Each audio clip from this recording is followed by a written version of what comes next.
Number one, put God first.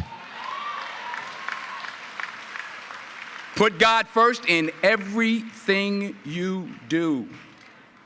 Everything that you think you see in me, everything that I've accomplished, everything that you think I have, and I have a few things, everything that I have is by the grace of God. Understand that. It's a gift. 40 years ago, March 27th, 1975, it was 40 years ago, just this past March, I was flunking out of college. I had a 1.7 grade point average.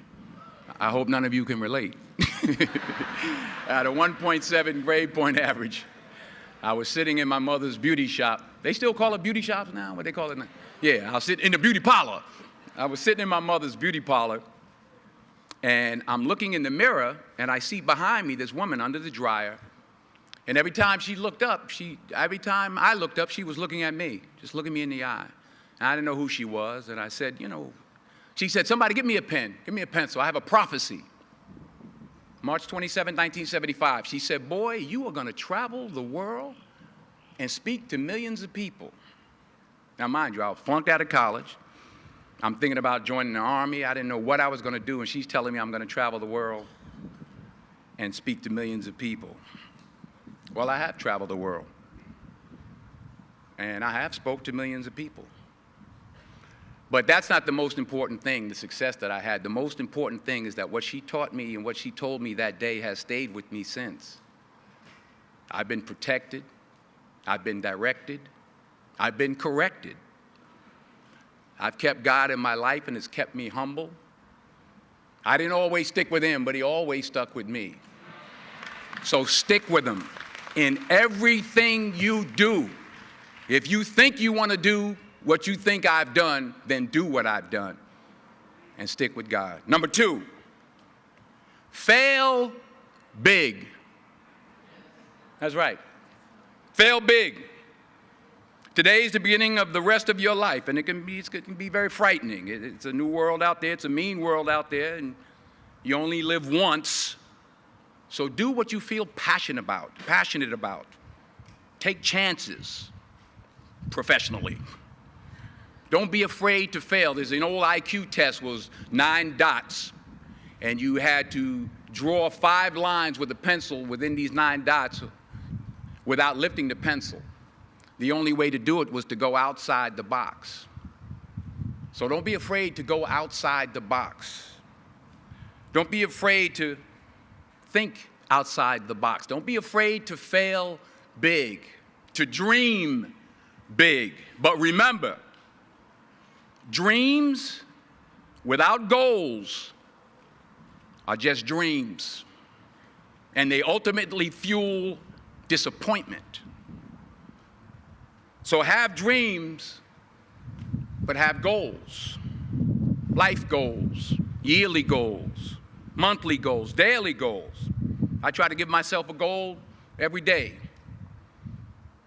Sometimes it's just to not curse somebody out. Simple goals, but have goals. And understand that to achieve these goals, you must apply discipline and consistency.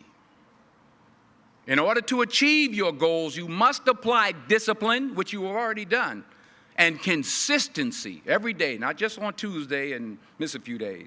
You have to work at it every day. You have to plan every day. You've heard the saying, we don't plan to fail, we fail to plan.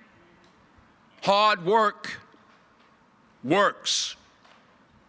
Working really hard is what successful people do. And in this text, tweet, twerk world that you've grown up in, remember, just because you're doing a lot more doesn't mean you're getting a lot more done. Remember that. Just because you're doing a lot more doesn't mean you're getting a lot more done. Don't confuse movement with progress. My mother told me, she said, yeah, because you can run in place all the time and never get anywhere. So continue to strive, continue to have goals, continue to progress. Number 3, you'll never see a U-Haul behind a hearse. I'll say it again. You'll never see a U-Haul behind a hearse. I don't care how much money you make, you can't take it with you. The Egyptians tried it.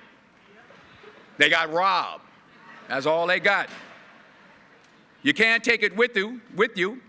And it's not how much you have. It's what you do with what you have. We all have different talents. Some of you will be doctors, some lawyers, some scientists, some educators, some nurses, some teachers. Yeah, okay. Some preachers. The most selfish thing you can do in this world is help someone else. Why is it selfish? Because the gratification, the goodness that comes to you, the good feeling that I get from helping others, nothing's better than that. Well, one or two things, but nothing's better than that. Not jewelry, not big house I have, not the cars, but it's the joy. That's where the joy is, in helping others. That's where the success is, in helping others. Finally, I pray that you put your slippers way under the bed tonight, so that when you wake up in the morning, you have to get on your knees to reach them. And while you're down there, say thank you for grace. Thank you for mercy. Thank you for understanding. Thank you for wisdom. Thank you for parents. Thank you for love. Thank you for kindness. Thank you for humility. Thank you for peace. Thank you for prosperity. Say thank you in advance for what's already yours. It's how I live my life. That's why I am, one of the reasons why I am today.